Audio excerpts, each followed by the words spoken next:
"He chose us," Elon said into the static, and Mara felt her ribs split open as if someone had finally named the absence she had been carrying like contraband for 5 years. The leaked feed had been grainy, shot from a maintenance drone in the orbital outpost, Elon's face illuminated in cold blue, hair at once careless and deliberately curated. And then that sentence, quieter than the world expected, louder than any missile. "They chose me." The room around Mara blurred. Coffee sloshed from her mug. The notification bar on her phone exploded with 1,000 tongues, and for the first time since the shuttle took her sister, the world obeyed the thing she had spent years demanding. Wait. Before the next revelation unfolds, if this story has already captured your heart, let us know where you're following from. To ensure you don't miss unexpected twists, emotional reconciliations, or new beginnings, subscribe and stay connected. Now, back to the story. The clip did not resolve into clarity. It stopped before the camera could pan, left the voice like a match struck and snuffed. But that single shard broke governments and marriages and the brittle quiet of people who had learned to live with not knowing. The comments became confessions, theories bloomed into protests. In one corner of the world, in an apartment filled with the smell of rain and stale papers, Mara Ibarra logged into a channel she had blacklisted years ago and read the caption, "Elon Musk, they chose me. What he revealed about Mars is terrifying." Elias Varga watched it differently. He watched it as a man trained to read half-sentences and infer threats. He had built detectors to listen to the whisper of microbes under regolith, had been the architect of protocols now whispered about in committees and war rooms. When the drone footage leaked, Elias recognized the outpost's angle, the faint script on a maintenance panel. Hab Outer 7. He recognized the cadence in Elon's voice because he had once trained to match cadence to intent on long nights reviewing telemetry and recorded confessions. He recognized the consequence. People would assume contact. People would assume catastrophe. People would flood the channels for his name. He shut down his lab for the first time since the program had been shuttered.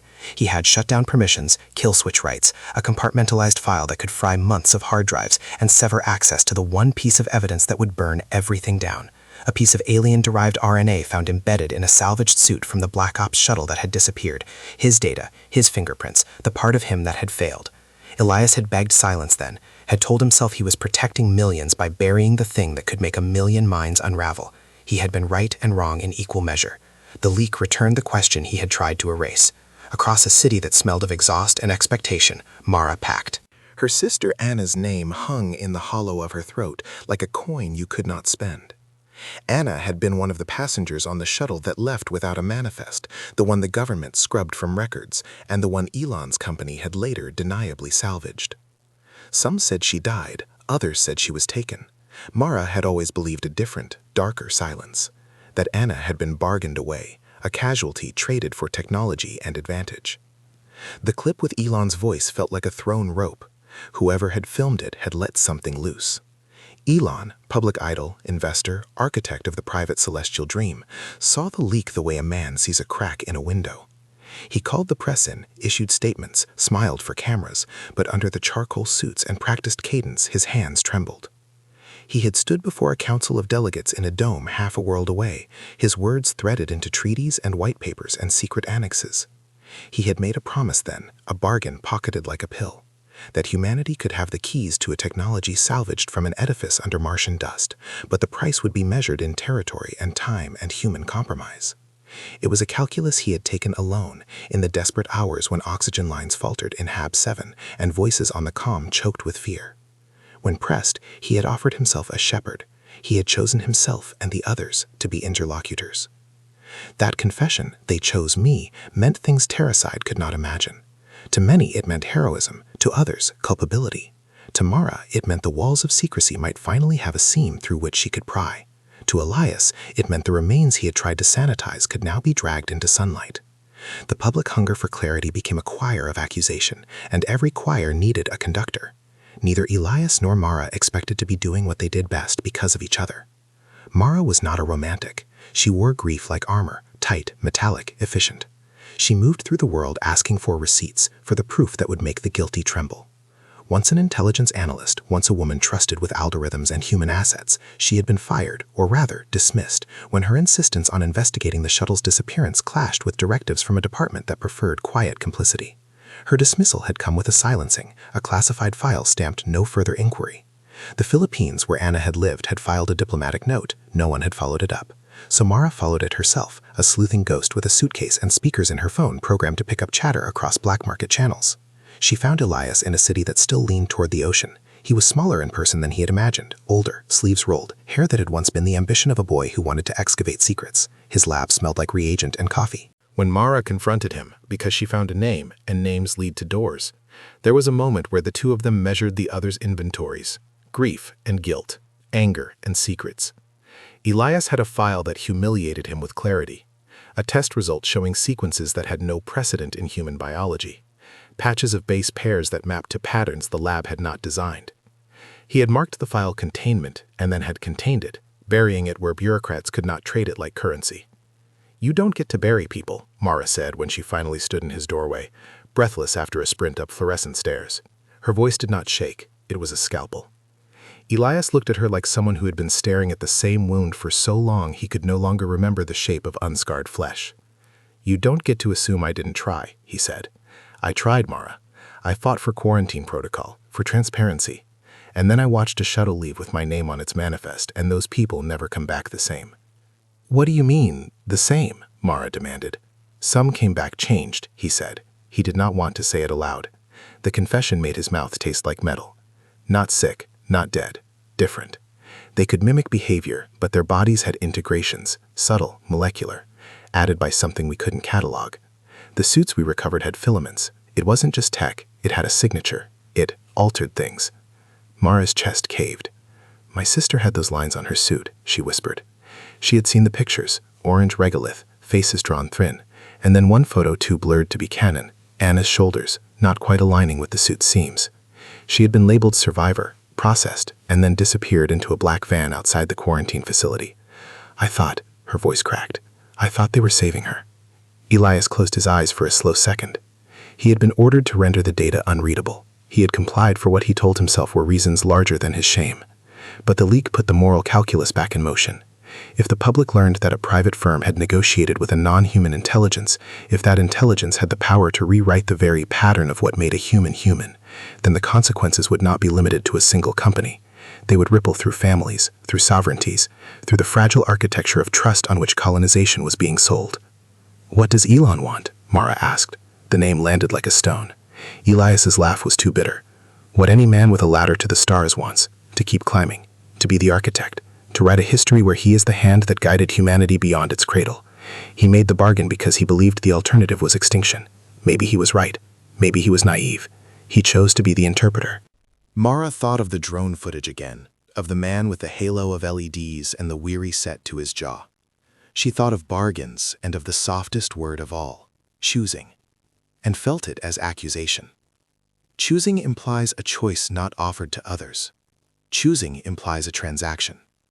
She wanted names, dates, treaties. She wanted her sister returned whole, or closure, or justice.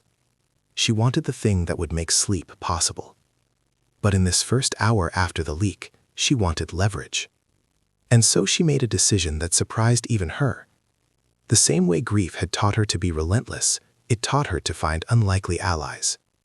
If Elon had chosen himself as interlocutor, if Elias kept the keys to understanding why bodies returned different, then Mara could insert herself into that corridor.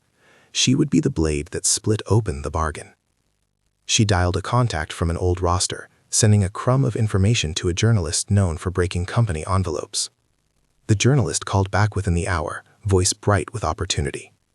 Within 2, Mara had an invitation to a forum where Elon's PR would respond to the leak. A glass atrium live-streamed, an invitation-only group sizzling with cameras. She would be there, she told herself. She would plant a seed. Elias watched her go like someone watching a rescue he could not commit to. He had spent years hiding what he'd found because he feared the panic would extinguish the fragile, ordered steps toward making Mars habitable for humans. He had sacrificed the truth for the possibility of survival. He had traded moral clarity for measured steps. But watching Mara move through the world with a fury that was almost sacred, Elias felt the old, bone-deep obligation awaken. He closed his laptop and opened a drawer. Inside was a thin, encrypted drive, one he had promised never to touch again. The leak had changed things. A choice had been made for him by the universe's cruelties. He swallowed and slid the drive into his pocket. Outside, the city roared with discussion and rumor. Protesters gathered with cardboard signs that demanded names and blood. State channels posted statements of bewilderment, and 1,000 pundits explained possible scenarios. The inhabitants of Hab Outer 7 would be discussed like lab mice at committee hearings, their fates reduced to bullet points on a schedule. But in the small human arcs, 3 people had pulled into an orbit where their gravitational fields would meet. A man whose conscience had been tempered into secrecy, a woman whose heart had been sharpened into hunting, and a man whose choices had been broadcast into the abyss. The first act closed on 3 parallel motions. Mara stepping into the atrium where cameras would frame her anger into a question, Elias tucking a forbidden truth into his skin like an ember, and Elon rehearsing a smile that would hide the way his hands shook. The leak had rung the bell. The world had paused to listen. Now the path forward would have to be carved out of confession, negotiation, and possibly more sacrifice than any of them could yet imagine. At the atrium's edge, Mara rehearsed her first line. She had no idea if it would be enough, but she drove forward because the alternative, inaction, had already taken Anna. She understood in the marrow that secrets had weight, and that letting them rest would crush the living under their silent gravity. She did not yet know that the cost of lifting the curtain could be Elias's life's work, or that the meaning of chosen might be stranger and more intimate than anyone could bear. She only knew that the sound of Elon's voice, soft and utterly human, had made a promise to the world, and someone had to hold him accountable for what that promise would cost. Mara stepped into the atrium like a blade entering light.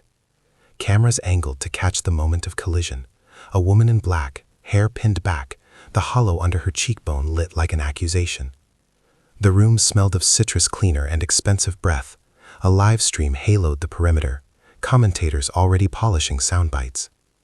Elon entered minutes later to a chorus of applause that sounded rehearsed. He moved with the surgeon's confidence of someone who had practiced the shape of apology and the cadence of reassurance until they fit like armor. When he saw Mara, the smile flickered because he recognized in her face a dossier of demands, the kind of hunger that had toppled lesser men. She raised her hand when the moderator opened the floor. Cameras swung, the live stream number spiked.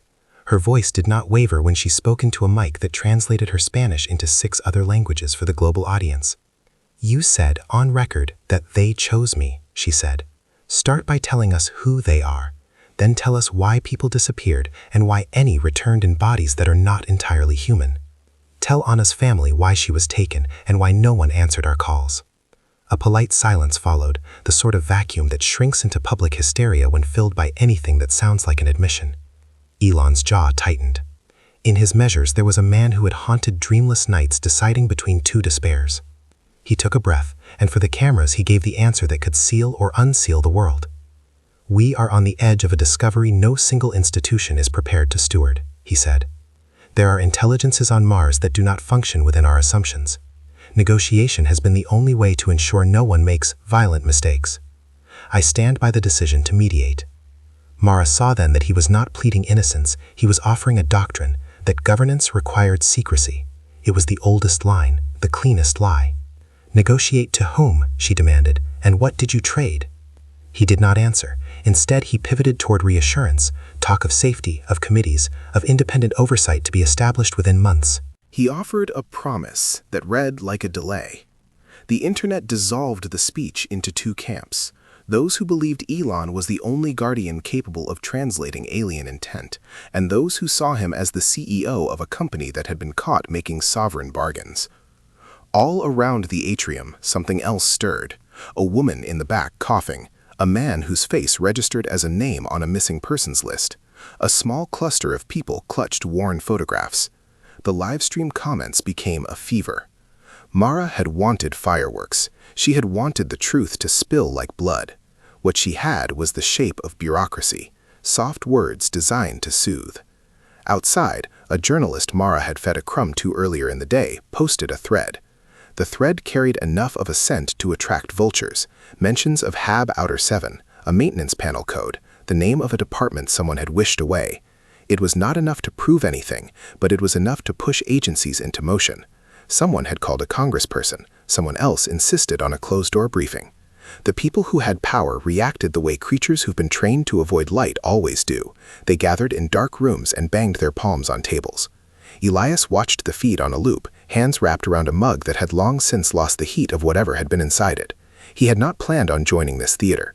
He had meant to bury the drive, to let the world's mechanisms sift his conscience into something rational, but he had felt Mara's question like a splinter. He could not in good faith let her, or the families, be fed more platitudes while the thing he had hidden sat like a lit fuse in his pocket.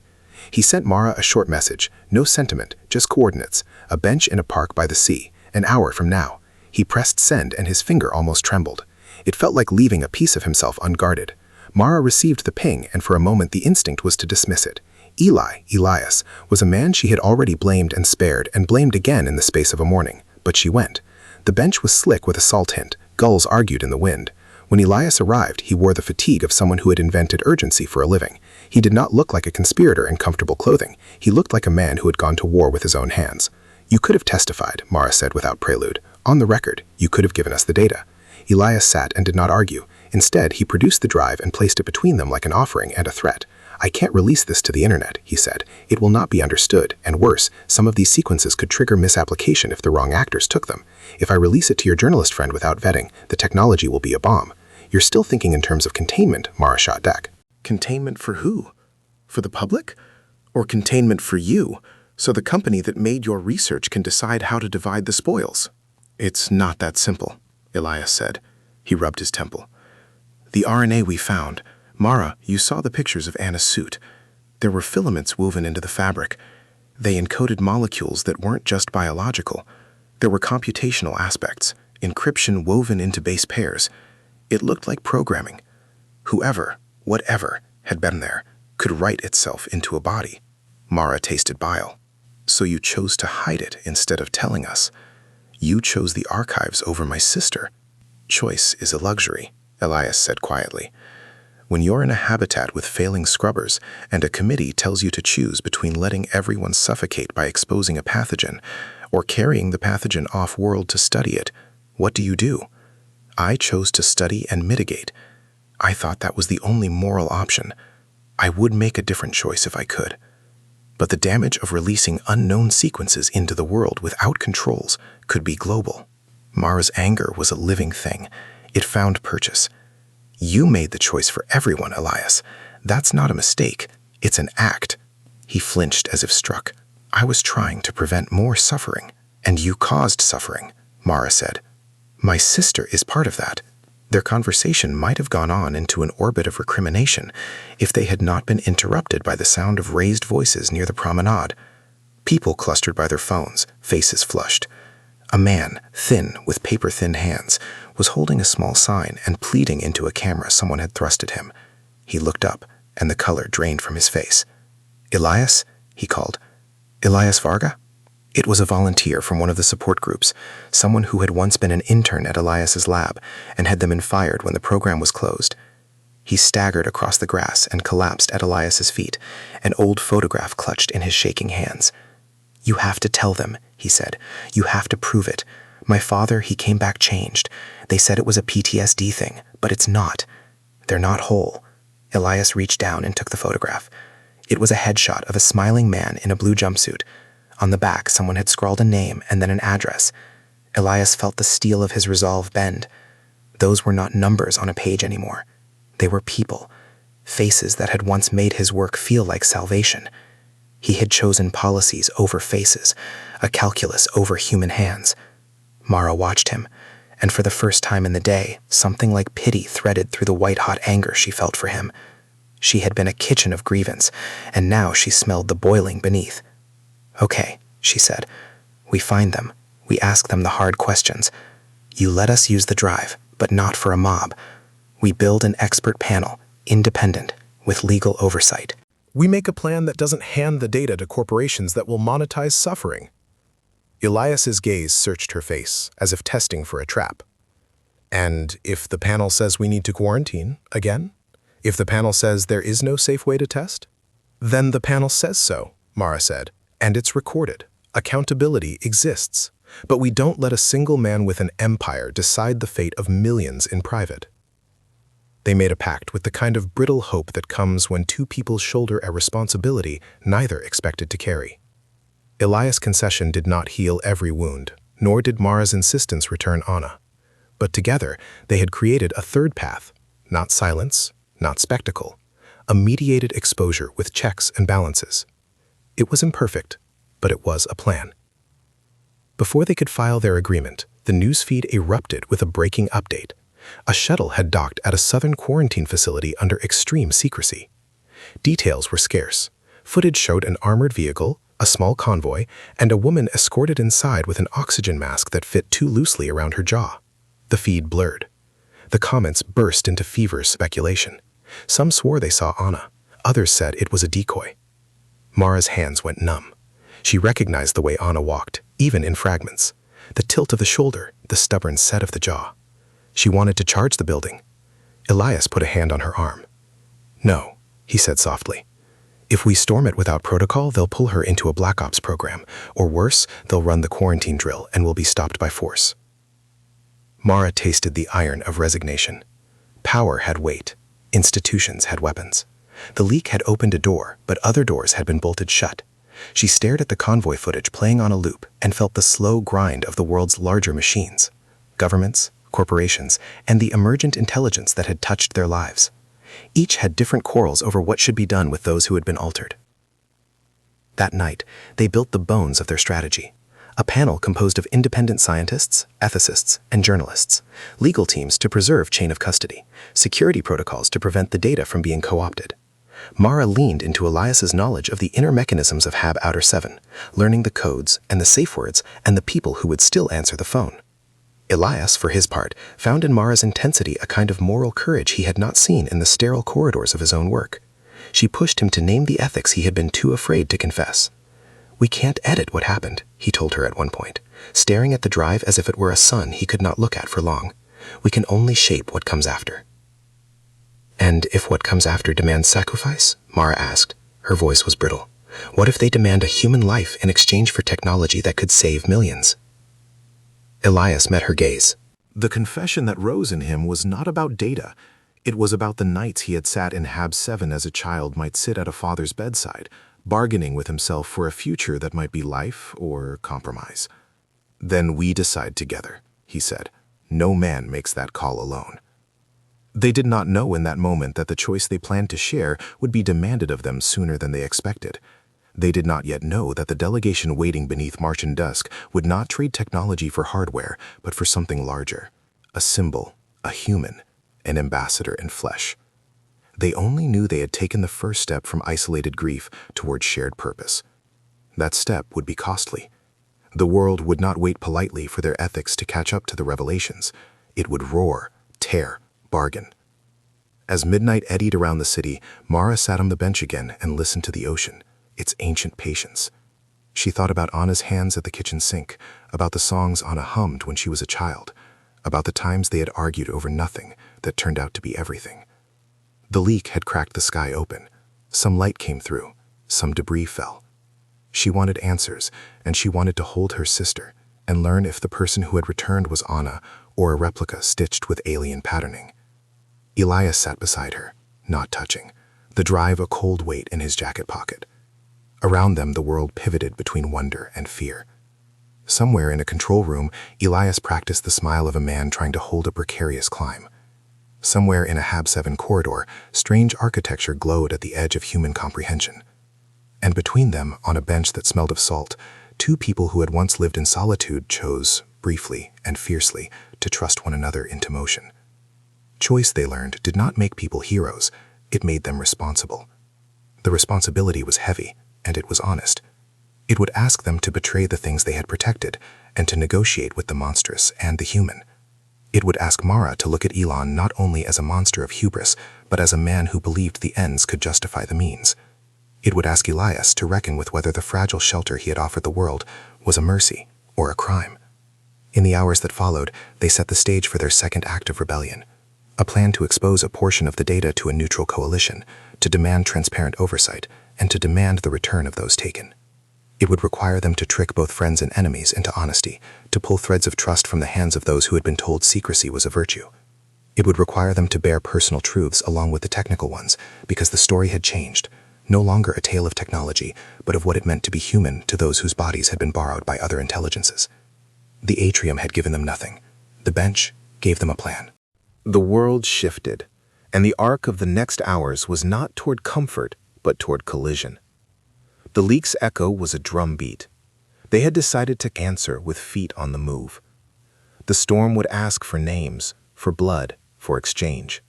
And by dawn, the first ambassador would make a demand that none of them had anticipated. They walked away from the bench together, the drive between them like a small star they could not yet set free. Night broadened and city lights sharpened until the line between sky and street blurred into a smear of neon. In the morning, the convoy footage had produced rumor. By midnight, rumor had hardened into a directive. A shuttle had docked under secrecy. A figure had been carried inside. A woman had walked with the tilt of Mara's sister. The world demanded proof, and proof required proximity, access that lived on lists kept by men who preferred the smell of money to the clench of conscience. Elias had a back door to desperation.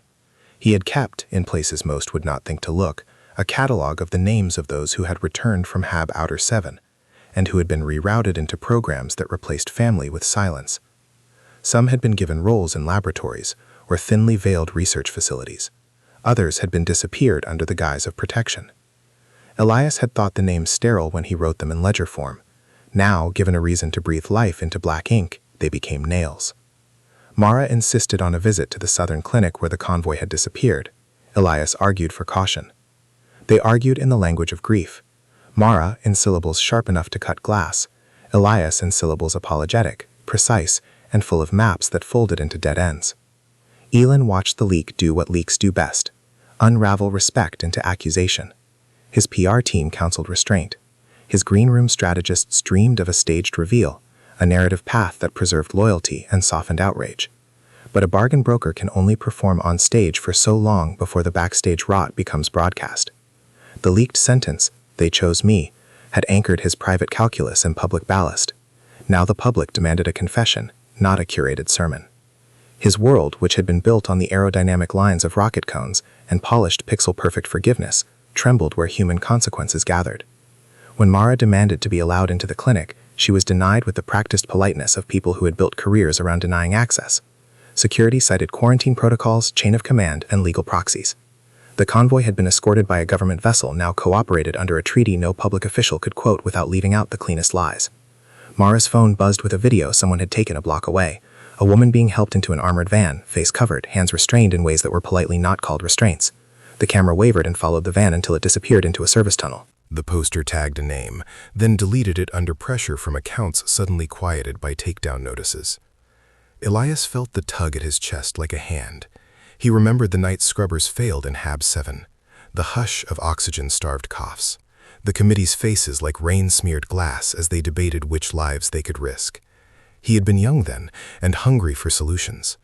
He had believed that if you decoded the signature of the filaments woven into suits, you could reverse engineer translation, a way to make humans speak to the strange intelligence that had chosen to leave traces.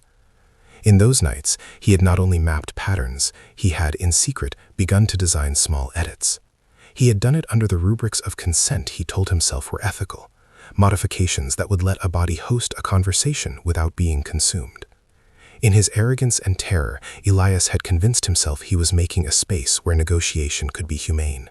He had never told Mara that for fear she would see his experiments for what they might be, tampering. He had never told Elon that the tampering might be the necessary condition for any agreement at all. If beings that communicate through molecular inscription required a host patterned with receptive sites, then human bodies might be the medium without which conversation could not exist. The confession, when it came, unspooled like a cut rope. They had convened an emergency meeting, Mara, Elias, and an envoy from a gray-beige government office who smelled faintly of cigars and duty. The envoy arrived with a dossier and a badge that blinked like an accusation. Mara went in with the kind of certainty that had made her lose jobs, friends, and that soft place inside her where doubt used to lodge. Elias came with the drive in a pocket and a history folded into the hollow of his ribs. The envoy's first words were not soft. "We have confirmation," he said. "A human subject was transported into protective custody after the arrival. Subject exhibits physiological integrations consistent with previously classified reports." Mara felt the room stutter. "They?" she said. "Who is we?" The envoy did not answer her question directly. He slid a file across the table instead, photographs blurred, an ER bed baldly lit, a pale hand with a band numbered like a prisoner. On the desk fell a photograph Mara had never expected to see, Anna's wrist, a bracelet mark she adored as a child, blurred by the speed of someone's shaky hand but unmissable. She is registered as a subject of a federally sanctioned research protocol, the envoy said. We took custody to ensure subject safety and to coordinate with partners. Mara's lungs split open. Partners? Who? Who are the partners? Her voice had no modulation left. It was a compound of wails. Elias could not look at her. Mercantile, corporate, private entities, he said. There are non-state actors involved because the technological exchange made the involvement of companies inevitable. He had not wanted to say the name like an indictment, but the air needed weight. Has been a central facilitator. Elon, the word was a fossil. It carried every late-night interview, every celebrated launch. It also carried, if you tilted it enough, the smell of corridors where philosophers would not be permitted. Mara's eyes burned. Tell me they have not touched her. Tell me there has been no further integration. A silence settled that spoke more than words. The envoy's face did the work of an apology he did not intend to offer. Subject has been under observation, he said. Some integrations appear stabilized. Her autonomic responses are within acceptable ranges. There is... He broke off because he had to choose. We need someone who understands the patterning, he said finally. Someone who can interpret whether these changes are harmful, reversible, or... He searched for a word the world had not yet furnished him. Symbiotic. Mara stared like someone hearing the language of grief translated into economic terms. You need someone to tell you whether Anya is Anya, she said. You need me. The envoy looked at her as if deciding whether she was negotiation or nuisance. We need an unbiased interpreter, he said. A person with expertise who will be able to speak with medical legality. It cannot be someone with a vested stake. Mara wanted to say that grief was the truest vested stake there was. She wanted to say that without Anya, she had been like a muscle used by no limb, taut, unused, aching. Instead, she bit the words back. She had learned, since the shuttle had taken her sister, that bargaining had currency the law could not always buy. She was not impartial, that was true. But she was precise, relentless, and not for sale. Elon, when he came like a man dragged to a pulpit by the light. He was both the creator and the accused, both the shepherd and the one who had led his flock into a strange pasture. He walked into the room with a different aura than either Mara or Elias had expected. The arrogance had been blunted by the leaks, the certainty fractured into a fine tremor. He sat down with shoulders that had once been taught to bear wind. I did not anticipate the scope of cost, he said. I thought, wrongly, that we could steward this. That is my failure. I subscribed to no delusion about my moral authority. I chose badly and had to work with the only options we had. Mara felt the world tilt. You used people, she said. The words like flint that struck live. Elon flinched. My choices were to either hand the knowledge to violent actors who would weaponize it, or to broker a controlled exchange that could potentially save lives. I made a calculation. I chose the lesser-known darkness. You chose Anya, Mara said. You chose her like a currency. Elon said nothing for a long beat. He had come prepared perhaps with lawyers and talking points, but not with the weight of a sister's picture that looked like a promise. No, he said at last. She was not a pawn in my ledger. I advocated for her protection once we recovered her. The transfer of custody to federal care was because private facilities could not guarantee the protocols the delegation requested. Mara wanted to strike him then, to tear at the linen of his excuse until the fabric bled truth. She wanted also to believe that he had not been monstrous. That tension, wanting to believe and wanting to punish, was the morning's true torture. Elias's confession came then, not as an apology, but as an admission of a crime done in the name of survival. I altered a sequence, he said, voice thin with exposure. I created a scaffold that would make human tissues legible to the molecular syntax those things used. I thought it would be temporary. I thought it would be reversible. Mara watched his face as if a window might shatter. You did what? You made her a better receiver? You did that to Anna? It was done to a cohort, Elias said. Not... He stopped because the cohort was a euphemism for lives. But yes, there were protocols. There were consent forms that were never truly consented to because people were panicked. I did it to prevent more deaths. I did it to enable a reply. Mara could not tell whether she felt fury or betrayal more. She had come to Elias in raw accusation and found instead a man who had thought himself a savior. His confession was a knife. It cut away the narrative that had allowed her to be purely angry at a company. It demanded she recalibrate who had hands in the bowl. You played God, she said. You played with people's bodies to make them instruments in your conversation. I thought... His voice was shredded by the weight of years. I thought if we could speak with them, we could learn ends to suffering. I thought Anna would be alive because of it. Mara wanted to throw the drive into the ocean and watch the small star become black. Instead, she laughed, sudden, ugly. Alive as what, Elias? Alive as proof? Alive as a translator? Did you ask her? Did you put the choice in her mouth? He had no answer worthy of her pain. He had only the brittle honesty of a man who had cross-wired hope with hubris. Around them, the institution's machinery whirred. The envoy took notes. Elon adjusted his tie with hands that trembled. The room smelled suddenly like ozone, like the sleeping arc of electricity before lightning. Then the envoy said something that dropped a colder stone into Mara's lap than any confession had yet managed. The delegation, those who represent the intelligences, have transmitted through our channels, he said. They have a demand. Mara felt the floor tilt. What demand? An emissary, the envoy said. A human, one who has been prepared to host their emissary, someone who will bear their language at the molecular level. They request that the human be provided for negotiations on terra firma. They will not accept synthetic proxies. They will not accept the dead. They will accept one living, willing host. Mara's shoulders threw backward, as if someone had wound her up to prove a point. Are you saying they want a person? They said a vessel will suffice, the envoy reported. They have specifically asked for a specimen registered under certain sequences, which match the constructs Elias described. The air in the room stopped breathing with them. The demand was not for technology or territory. It was for flesh. Mara looked at Elias like a viper, then like a mirror. Elias looked at Mara like a beggar. You cannot be serious, Elon said, trying to anchor himself in rhetoric.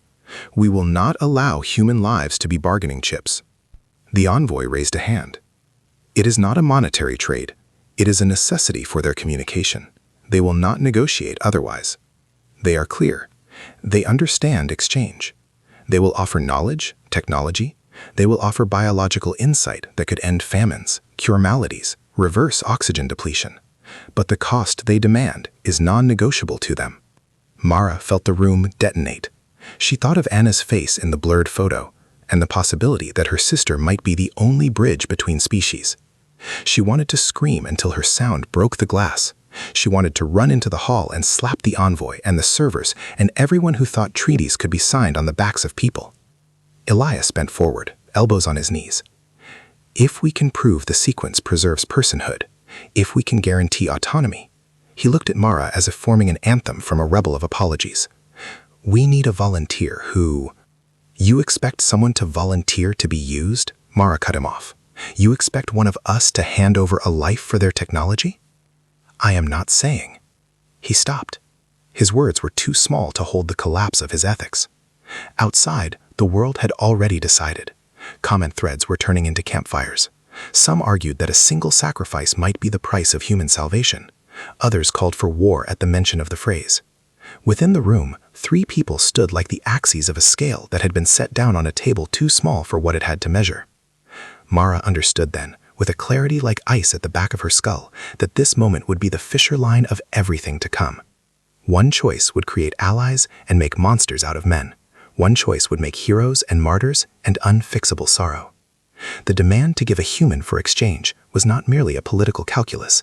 It was a moral inlet through which the worst and most luminous aspects of them would pour. Who would be chosen? Mara asked, impossible composure returning like a blade. The envoy did not answer. The delegation had not named a person. They had named a genetic signature. Mara thought of Anna's wrist and the bracelet mark, of the tilt of her jaw, of the small domestic things that marked human life. She thought of the modification Elias had confessed to, and that the delegation's insistence matched sequences only human made, implying something darker, that living bridges might be not spontaneous gifts, but constructed windows into an exchange that had been set in motion by one man's experiment. The three of them felt the room contract. Trust, once broken, rearranged itself into solitude. Each of their promises felt suddenly inadequate against the asking. Mina Knight had a way of making the truth look small and monstrous all at once. When Mara walked out of that room, she was not the same woman who had entered at dawn. The night had taught her how fragile the scaffolding of ethics was when the body of a sister lay pressable under a clinical lamp. Elias walked alongside her with a burden he could no longer fully hide in pockets and drives. Elon followed after with an empire whose seams had started to peel. None of them yet knew which fracture would become the clean break. None of them yet knew which betrayals would land as death, which as salvation. They only knew the delegation's demand.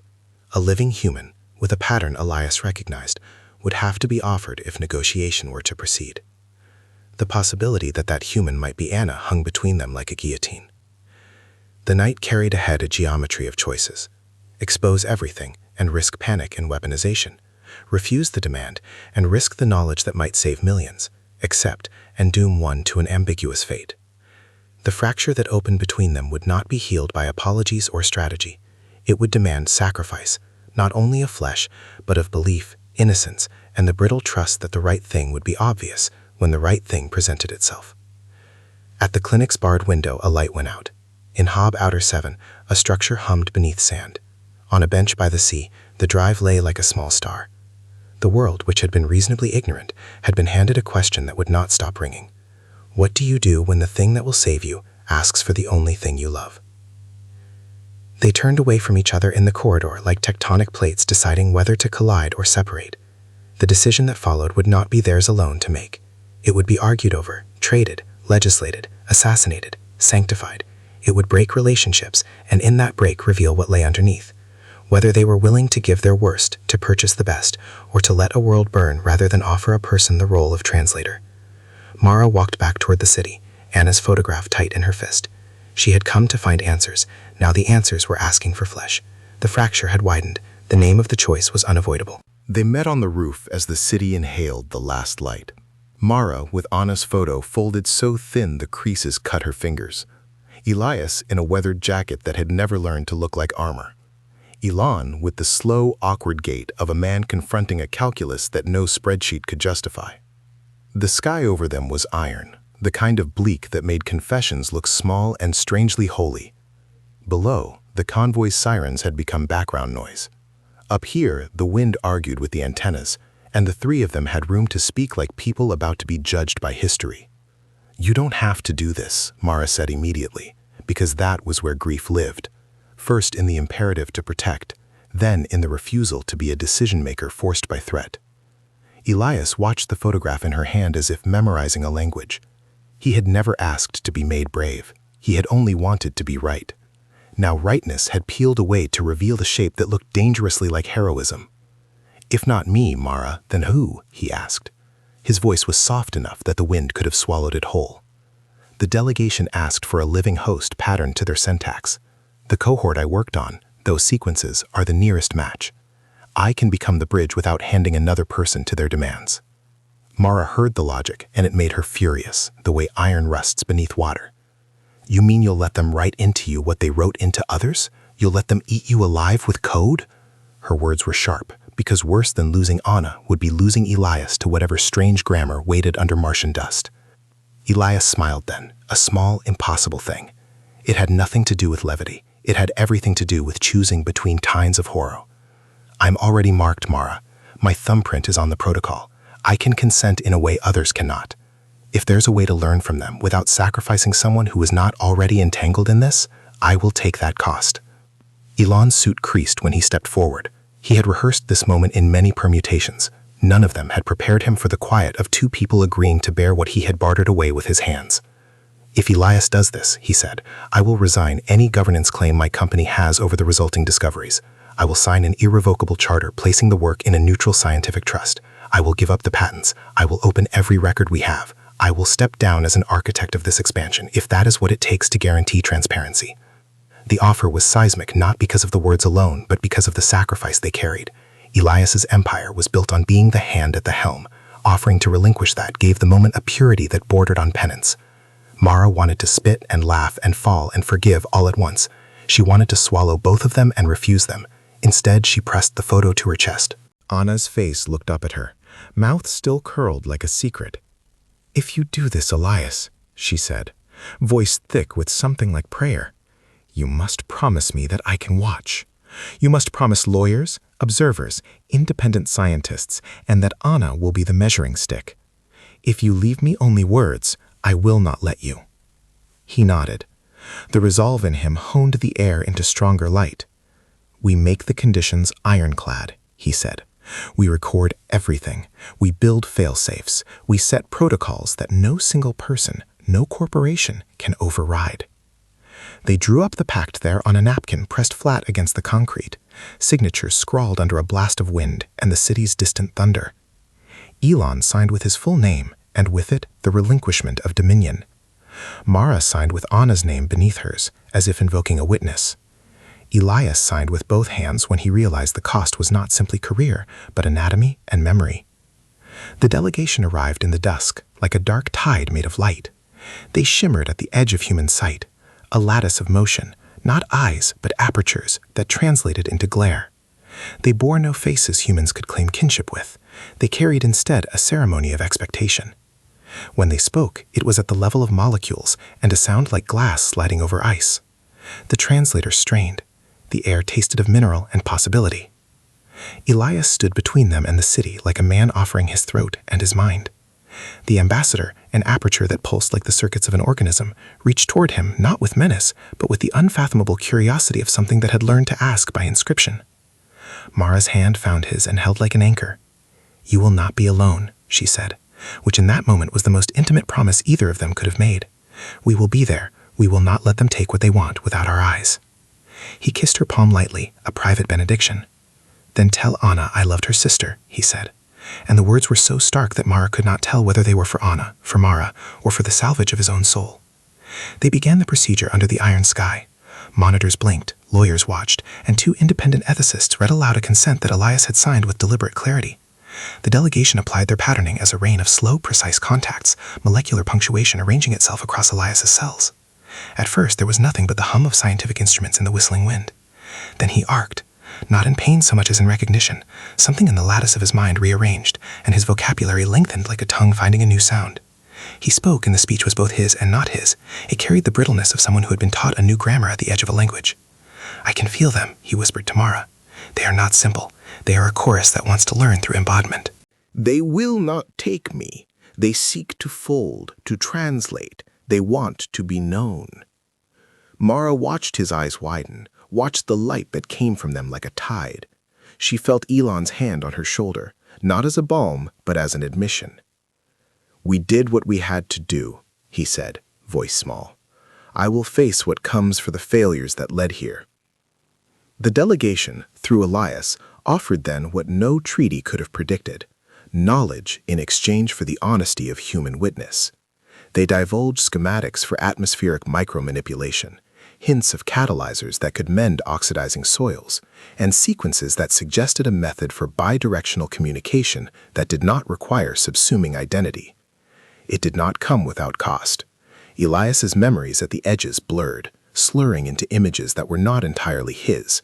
Scenes of red canyons where light moved like a living thing, voices that were not human and yet spoke his childhood name. The translation dulled some of his edges and sharpened others. The negotiation was violent, tender, and irreversible. When the exchange concluded, the delegation withdrew into the dusk like a myth taking leave. The monitors blanked. The lawyers sat down in exhausted circles. Mara cradled Elias as if he could fracture. He looked at her with eyes that seemed to hold both a stranger's geography and a lover's map. "You promised to tell Anna I loved her sister," he said again, and this time his voice was steady. "I kept my promise." She laughed then, a sound that was equal parts sob and release. "You idiot," she whispered, and pressed her forehead to his. "You sacrificial idiot."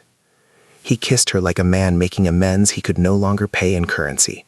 In that kiss there was redemption, the small salvations that no treaty could draft. Two people claiming one another after the world had asked them to barter flesh. Elon stood back and watched.